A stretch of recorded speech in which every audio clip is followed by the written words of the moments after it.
Eğer orkidenizin gelişimi yavaşladıysa, uzun süredir çiçek açmıyor, yeni yaprak vermiyor, kökleri aktif değilse ya da orkidenizin böceklenme problemi varsa bu video tam size göre. Böceklenme problemi olan ve gelişimi durmuş olan iki orkidemde bu iki farklı tarif uyguladıktan kısa süre sonra böcekler kayboldu, yeni yapraklar, yeni kökler ve çiçek sapları çıktı. Videoda size orkidelerin öncesi sonrası hallerini de göstereceğim. Hazırsanız başlayalım. Gübreleyeceğimiz orkideleri hazırlamamız gerekli. Bu karışımı direkt saksıya dökerseniz orkidenizin köklerini yakarsınız. Öncelikle orkidenizin sulama döneminde olması lazım. Griye dönmüş kökleri gübreleme öncesinde sade su ile nemlendirmemiz gerekli. Bu sayede orkidenin kökleri hem üzerine dökeceğimiz gübreyi çok daha güzel şekilde bünyesine alır hem de kökleri yanmaktan kurtarırsınız. Bakın kökler artık griye döndü ve gübreleme için hazırlar. Orkidelerimi yeniden canlandıran ilk malzeme kahve. Kahve bitki bakımı için çok faydalı. %4 oranında azot, %3 oranında potasyum ve %1 oranında içerisinde fosfor vardır. Bu üçü de bitkiler için çok faydalı. Bu süper etkili karışımı hazırlamak için bir dolu çay kaşığı toz Türk kahvesini bir cam kavanozun içerisine koyuyorum. Bu arada her hafta böyle güzel tarifler için kanalıma abone olmayı ihmal etmeyin. Üzerine 500 mililitre kaynar değil sıcak su ekliyorum. Kahvenin içeriğindeki azot yaprak gelişimini destekler, bitkinin genel büyümesini hızlandırır. Ayrıca orkide yapraklarının daha koyu yeşil gözükmesine yardımcı olur. Bu karışımı yine oda sıcaklığında maksimum 2 saat olacak şekilde dinlenmeye bırakıyorum ki içerisindeki tüm bileşenler açığa çıksın ve orkide için en faydalı hale dönüşsün. Bu hazırladığım tarif orkidelerin köklerini yakmadan, yapraklarına zarar vermeden onlara besin sağlayacak en uygun ölçüdeki tariftir. Şimdi karışımımı orkidelere vermek için daha da güvenli hale getiriyorum. Yani seyreltiyorum.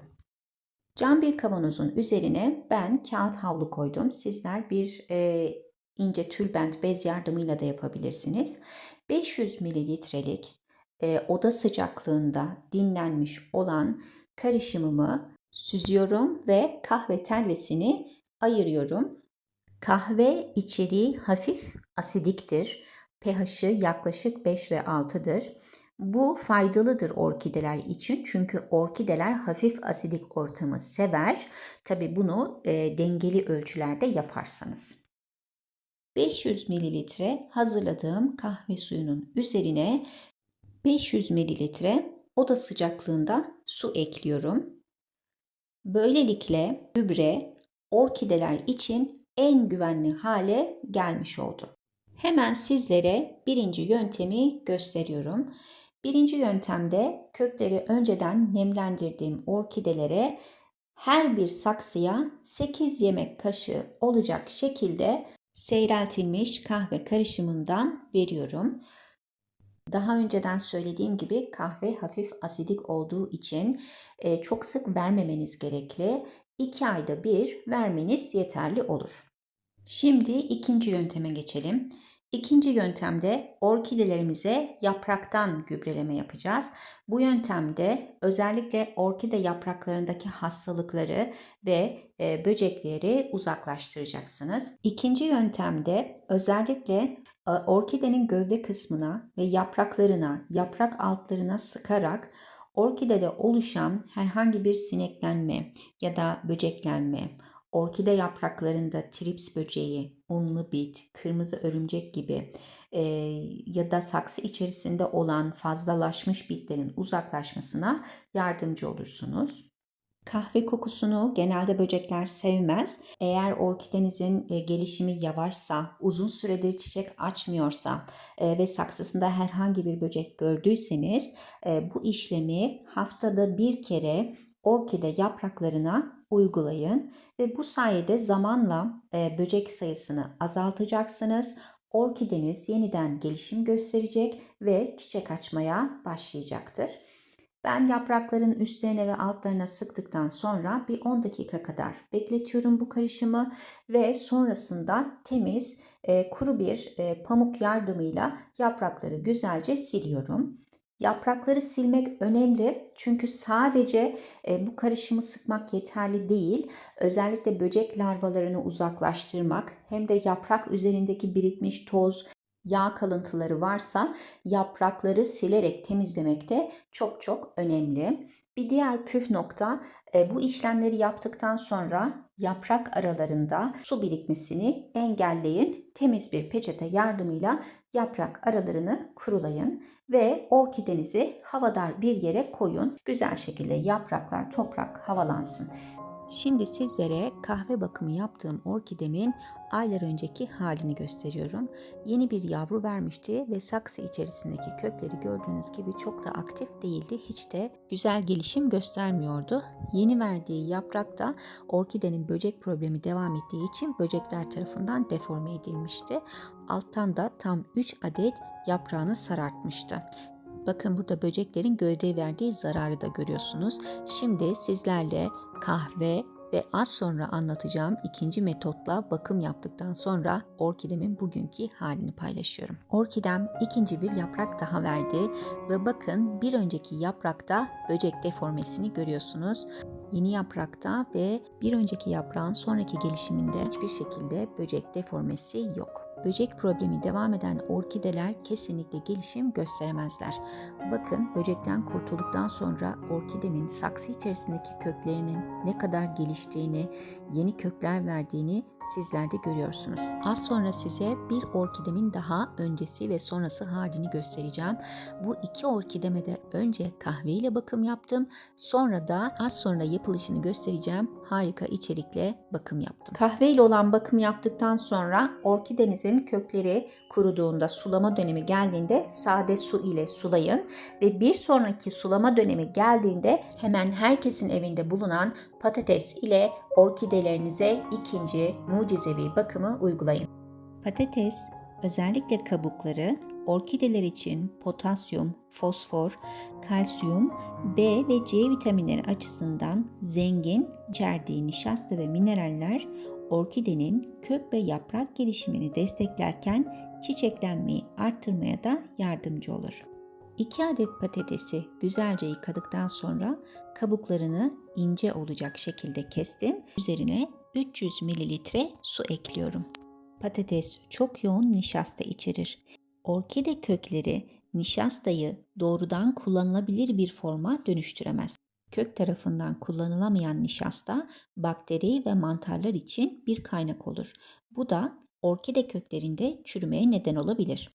İşte bu yüzden patates kabuklarını kaynattığımızda büyük miktarda nişasta suya geçmez ve suda çözülebilen potasyumu ortaya çıkarırız. Yani hazırladığımız bu tarif orkideler için patates gübresinin en güvenilir halidir. Yatıp soğuttuğum patates kabuklarım artık kullanım için hazır. Ancak bu şekliyle kullanırsam orkidelere zarar verebilir. İlk olarak üzerine kağıt havlu serdiğim bir süzgeç yardımıyla patates suyunu süzeceğim. Burada yavaş hareket ediyorum. Çünkü dibe çökmüş olan bir miktar nişastayı bu suya karıştırmak istemiyorum. Ve gördüğünüz gibi dipte en son kalan bu kısmı da karışıma eklemeyeceğim. Bunu atacağım. Lütfen her aşamayı takip edin. Patates suyunu asla bu şekliyle kullanmıyoruz, yoksa kökleri yakarsınız. Patates kabuğu gübresinin bir diğer önemli püf noktası gübreyi seyreltmek.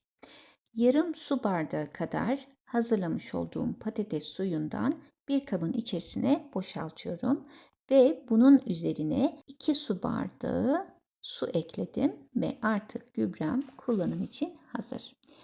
Ayrıca bir sprey şişesine bu karışımdan ekliyorum ve bunu da bir kenara koyuyorum. Diğer önemli püf noktası, bir orkidenin çiçek açabilmesi için hasta olmaması gerekiyor. Orkidelerde böcek kontrolü yapmalısınız. Bunun için patatese ihtiyacınız var. Patatesi ince bir dilim halinde kesin ve bu patates ile tripsler, kırmızı örümcekler, herhangi bir böcek varsa bunu tespit etmiş olacaksınız. Bir dilim patatesi orkide saksısının üzerine koyun ve bir gece boyunca bekletin. Bir gece sonunda orkide içerisindeki böcekler bu patatese yapışacaklar. Bunu atıp 3 gün boyunca bu işlemi uygulayabilirsiniz. Bu sayede toprak içerisindeki böcek popülasyonunu bozmuş olacaksınız. Orkide yaprakları bize aslında pek çok şey söyler. Mutlaka 15 günde bir yaprak kontrolü yapın. Yaprakların üstlerine ve altlarına iyice bakın. Herhangi bir böcek, lekelenme nokta görüyorsanız bunlar bir hastalık olduğunu gösterir. Hazırlamış olduğumuz patates kabuğu suyu yaprakların çok daha parlak, sert ve canlı görünmesini sağlar. Orkideniz yeni bir çiçek dalı çıkarmaya çalışıyorsa ya da tomurcuklarını büyütüyorsa, kökleri zayıf kalmışsa fosfor desteği vermenin, yani patates gübresinin tam sırasıdır. Orkidelerde yaprak hastalıkları, bitler, unlu bit, trips böcekleri ya da mantar hastalıklarının önüne geçebilmek, engellemek için yaprak bakımı şart. Bakın bu şekilde yaprakların hem üstlerine hem altlarına sıkıyorum ve bir 10 dakika beklettikten sonra önce kuru peçeteyle siliyorum ve ardından üzerindeki olabilecek nişasta kalıntılarını da temizlemek için sade suyla yaprakları siliyorum. Bu arada kanalıma abone olmayı ihmal etmeyin. Destekleriniz benim için çok önemli. Eğer orkidelerin kökleri sağlıklı ama uzun süredir çiçek açmıyorsa patates kabuğu suyu ile çiçek açtırabilirsiniz. Bu su kökleri güçlendirerek çok daha hızlı çiçek açmasına yardımcı olacaktır. Her bir saksıya en fazla 8 yemek kaşığı kadar bu sudan verebilirsiniz. Altın kural: doğal gübreler çok çabuk bozulur. Hazırladığınız karışımı 24 saat içinde kullanın ve saksı altında biriken suyu muhakkak dökün. Şimdi sizlere önce kahve, daha sonra da patates suyu uyguladığım diğer orkidemin gelişimini gösteriyorum. Orkidem çok kısa süre sonra çiçek sapı çıkardı ve maalesef ben onu kırdım yanlışlıkla. Ancak çiçek sapını büyütmeye devam etti. Bu orkidem de uzun müddet böceklerle mücadele etti ama bu uygulamalardan sonra hem yapraklarında hem de köklerindeki gelişimi görüyorsunuz. Bugün sizlere böcek problemi olduğu için gelişimi yavaşlamış olan orkidelerimi 2 uygulamayla böceklerden nasıl kurtardığımı gösterdim. Kanalımda her hafta orkide bakımına dair yeni videolar bulabilirsiniz.